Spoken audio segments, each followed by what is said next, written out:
अजी छीन रहलो दलिता के भैया अधिकारवा जागो हो भैया। अजी छीन रहलो एससी एसटी के भैया छनवा जी जागो हो भैया। दे तो मिटाई संविधानमा जागो हो भैया। दे तो फाड़ी संविधानमा जागो हो भैया।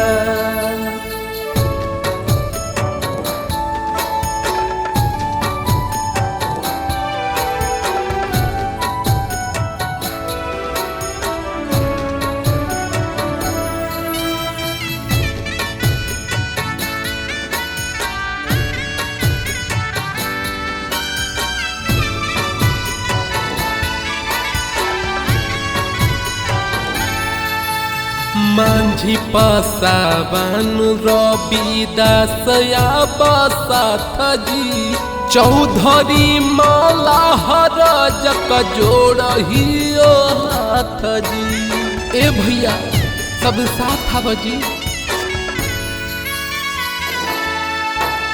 मांझी पासावन रविदास या बसाथ जी राज भद साउर जक जोड़ही हाथ जी। अजीरा तो न कौनो कम के अपन कमैया जागा हो भैया। अजी इज्जत लूटै तो बहिन बेटी संगे मैया जागा हो भैया। दे तो मिटाई संविधानमा जागा हो भैया। जई तो बहिन बेटी के जानमा जागा हो भैया।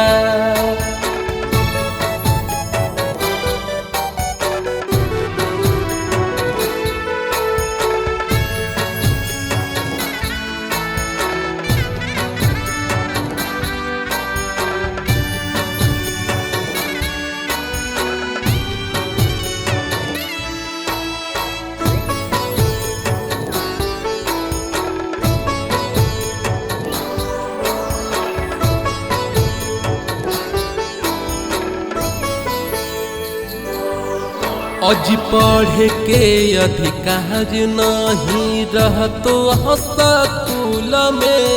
बाबा भीम राव के सपना मिट जाइतो धूल में। हे भैया बाबा के याद करा जी।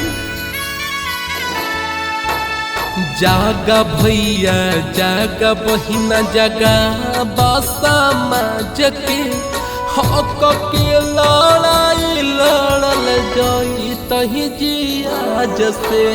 अपन हक खातिर लड़ैया जागा हो भैया। ए भैया जागा जी। अजी जीत राजा कहबा चालया अपनैया जागो हो भैया। दे तो मिटाई संविधानमा जागा हो भैया। ले तो बहिन बेटी के जानमा जागा हो भैया।